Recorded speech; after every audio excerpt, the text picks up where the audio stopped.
Assalamualaikum warahmatullahi wabarakatuh. Alhamdulillah, pada kesempatan kali ini kita masih diberikan oleh Allah Subhanahu wa taala sebuah kesehatan sehingga kita dapat melanjutkan pelajaran kita yang kedua. Yang mana yang sama-sama kita ketahui pelajaran kita hari ini adalah pelajaran fikih. Benar sekali, pelajaran fikih untuk kelas 9 di sekolah kita bersama yang kita cintai, yaitu SMPS Islam Al-Munawaroh. Baiklah, untuk selanjutnya marilah kita mulai pelajaran kita pada kesempatan kali ini dengan sama-sama membaca basmalah. Bismillahirrahmanirrahim. Baiklah, sebelum kita melanjutkan pelajaran kita pada materi yang kedua, marilah kita sama-sama mengingat pelajaran kita yang minggu lalu. Ya, benar sekali. Pelajaran kita minggu lalu di kelas 9 adalah tentang penyembelihan hewan, tentang penyembelihan hewan. Ada yang masih ingat rukunnya apa, syaratnya apa, dan tata caranya bagaimana? Ya, ada yang ingat? Nggak ada. Oke, kita ingat bersama-sama. Yang pertama, rukun-rukun penyembelihan. Rukun-rukun penyembelihan itu ada 3. Yang pertama, adanya penyembelih, artinya orang yang melakukan sembelihan. Yang kedua, adanya binatang yang disembelih.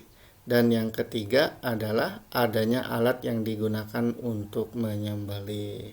Ketiga hal ini menjadi rukun penyembelihan.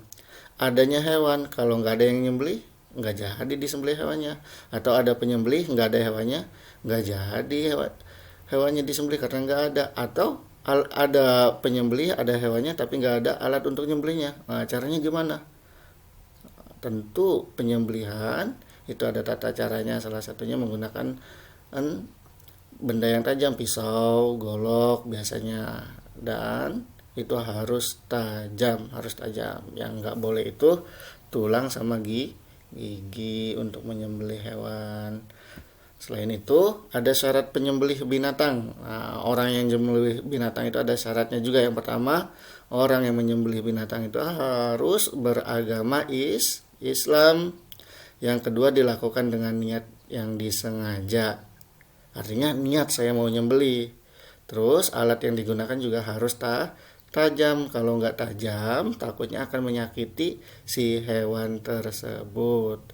Keempat, apabila binatang darat, maka binatang tersebut harus dalam keadaan hidup. Yang namanya menyembelih berarti binatang yang disembelih sebelum disembelih harus dalam keadaan hidup, bukan pas sudah mati hewannya misalkan. Nah, ini adalah pelajaran kita pada minggu lalu. Baiklah, materi pelajaran kita yang sekarang adalah tentang, ada yang tahu? Nah, di sini ada hewan tuh, ada binatang, kambing. Kira-kira apa? Ya, betul sekali.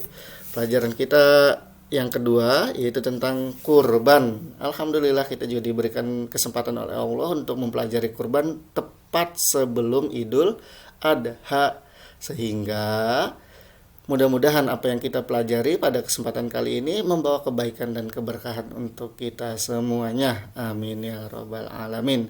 Baik, yang pertama, pengertian kurban. Nah, tentu kita harus paham terlebih dahulu kurban itu apa sih. Kita taunya kurban, tapi harus memahami makna kurban itu terlebih dahulu.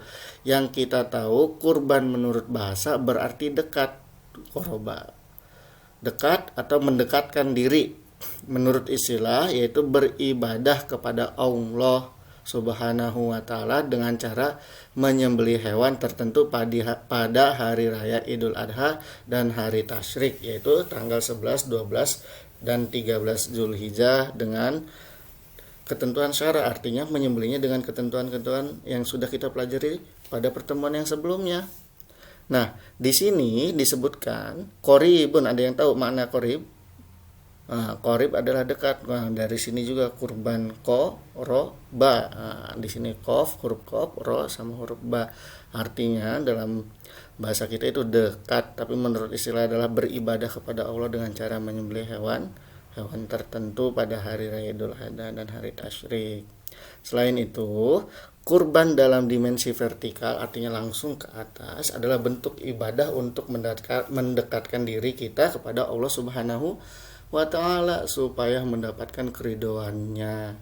Sedangkan dalam dimensi sosial, jadi ibadah kurban baik ibadah kepada Allah dan ibadah kepada sesama makhluk atau sosial. Kurban bertujuan untuk menggembirakan kaum fakir pada hari raya Adha, sebagaimana pada hari raya Fitri mereka digembirakan dengan zakat fitrah. Artinya kita berbagi dagingnya, sehingga kita memberikan kebahagiaan atau kegembiraan pula kepada orang-orang yang tidak mampu untuk membeli daging. Ini adalah bentuk sosial dari ibadah kurban. Selain emang kita juga punya tujuan ibadah yang kita lakukan, ibadah kurban itu apa? Yaitu mendekatkan diri kita kepada Allah dengan cara apa? Menjalankan perintahnya, salah satunya ibadah kurban, pemotongan hewan kurban.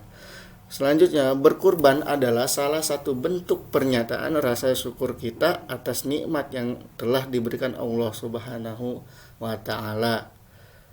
Sebagaimana firman Allah Subhanahu wa taala yang berbunyi, A'udzu billahi minasyaitonir rajim. Bismillahirrahmanirrahim. Inna a'tainakal kautsar fasholli li rabbika wanhar. Inna syani'aka huwal abtar. Yang artinya, sungguh kami telah memberimu Muhammad, wahai Nabi Muhammad, nikmat yang banyak, maka laksanakanlah sholat karena Tuhanmu dan berkurbanlah sebagai ibadah dan mendekatkan diri kepada Allah. Sungguh orang-orang yang membencimu dialah yang terputus dari rahmat Allah. Artinya apa? Ketika kita sudah diberikan kenikmatan yang banyak oleh Allah, maka kita diperintahkan oleh Allah untuk sholat karena Allah dan beribadah, kurban, menyembelih hewan dengan tujuan tadi ibadah, mendekatkan diri kita kepada Allah Subhanahu wa taala. Hukum melaksanakan ibadah kurban. Nah, ada hukumnya. Ada yang tahu hukumnya apa? Kita pelajari bersama. Hukum melaksanakan ibadah kurban adalah sunnah muakkad. Sunnah muakkadah atau sunnah muakkad itu apa sih? Sunnah yang dipentingkan atau sunnah yang mendekati wajib bagi orang yang mampu melaksanakan kurban, adalah suatu keharusan.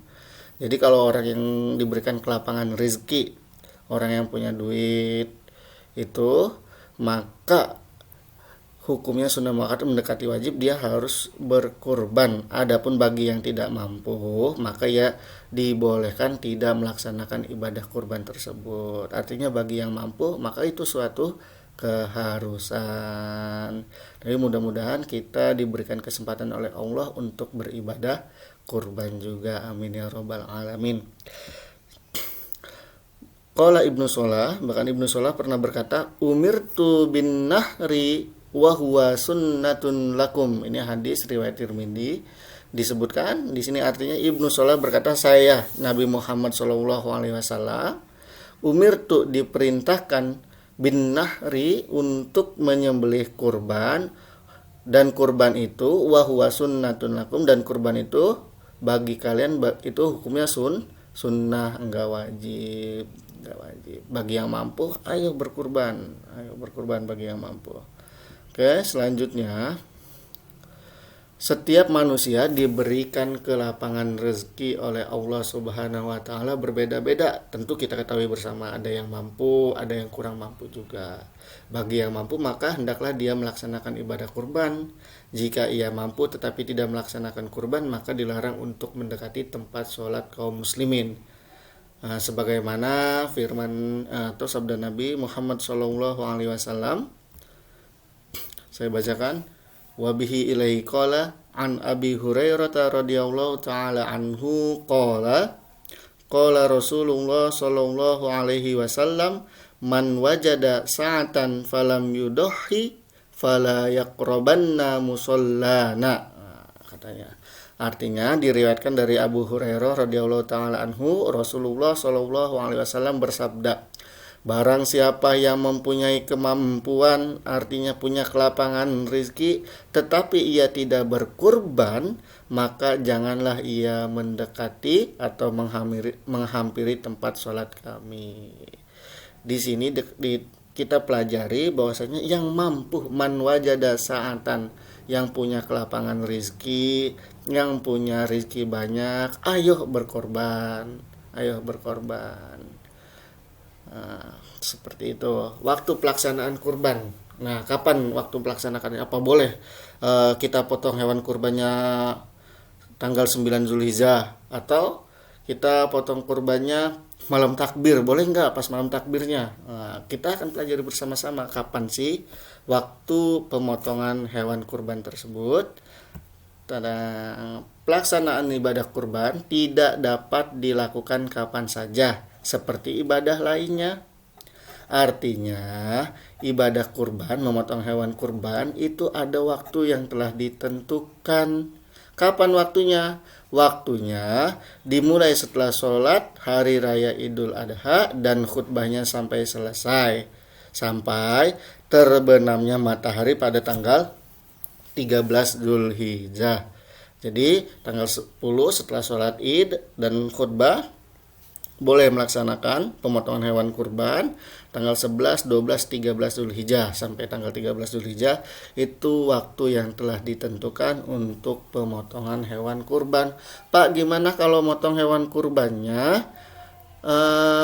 tidak sesuai tanggal yang telah ditentukan atau waktu yang telah ditentukan? Boleh nggak memotong? Boleh memotong, cuman itu nilainya bukan kurban. Pemotongnya silakan sah, tapi itu menjadi sedekah biasa. Jadi tidak dianggap berkurban, hanya dianggapnya sedekah biasa.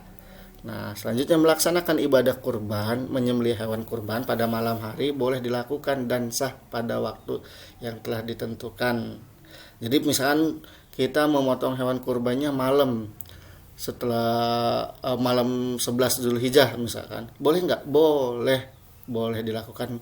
Sembelihannya sah nggak? Sah, tetapi itu dihukuminya makruh atau tidak disukai. Kenapa tidak disukai? Karena memotongnya malam, takut ada kesalahan, kekeliruan dalam pemotongan, itu yang ditakutkan. Tapi kalau dia punya keyakinan bahwasanya memotongnya akan berhasil dan sukses, maka itu dibolehkan, Dan tempat pelaksanaannya di mana sih yang lebih baik? Tentu yang lebih baik itu di tempat sholat Id, yang dekat tempat sholat Id di lapangannya. Misalnya kita sholat Id di masjid, biasanya di masjid ada lapangannya. Nah, silakan penyembelihannya dilakukan di situ. Tapi boleh nggak kalau nyembelihnya di rumah?